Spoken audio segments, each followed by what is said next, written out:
Vos interventions, souvent décisives, parfois invisibles aux yeux du grand public, sont le fruit d'une préparation exigeante, d'un esprit de corps inébranlable et d'un sens aigu du devoir.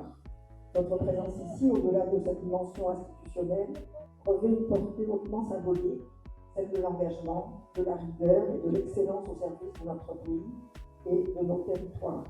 Les unités d'élite, on en entend parler, mais c'est vrai qu'elles ne sont pas connues dans leur, finalement, dans leur fonctionnement et dans leur territorialité.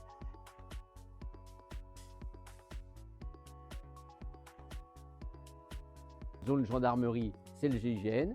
Et puis, en zone police, on va avoir deux étapes, le RAID, que beaucoup connaissent, qui sont donc sur des zones police, et la BRI, qui est plus spécifique au département Paris et Petite Couronne. Ce qui fait qu'il y a partout des unités qui sont capables d'intervenir, allez, en 1 heure, 1 heure et demie.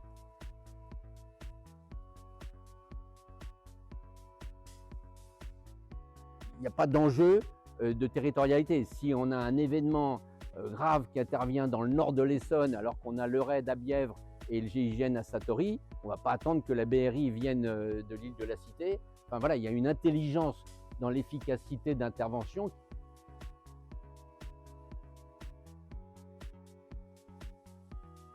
Qu'il y a peut-être de plus essentiel dans l'intervention, dans la protection, dans la sécurité du quotidien, c'est 140 millions. Et vous voyez les effectifs, le GIGN, donc gendarmerie, on est sur 1000 femmes et hommes. Le RAID, on est sur 500 et un budget de 40 millions. La BRI, 100 fonctionnaires de police, et on est sur un budget de 10 millions. Donc vous voyez, ce sont des effectifs finalement mesurés et sur des budgets limités.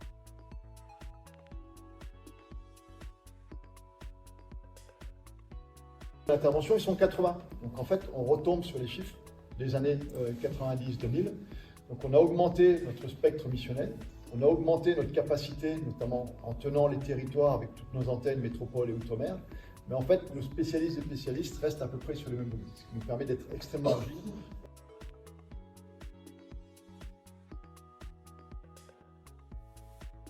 Mais vraiment très bien, c'est pas de la langue de bois, c'est une réalité. Aujourd'hui, je crois qu'il y a une vraie intelligence entre les unités d'intervention, je dirais même entre la gendarmerie et la police, mais en tout cas, je parle en ce qui me concerne entre les 3 unités.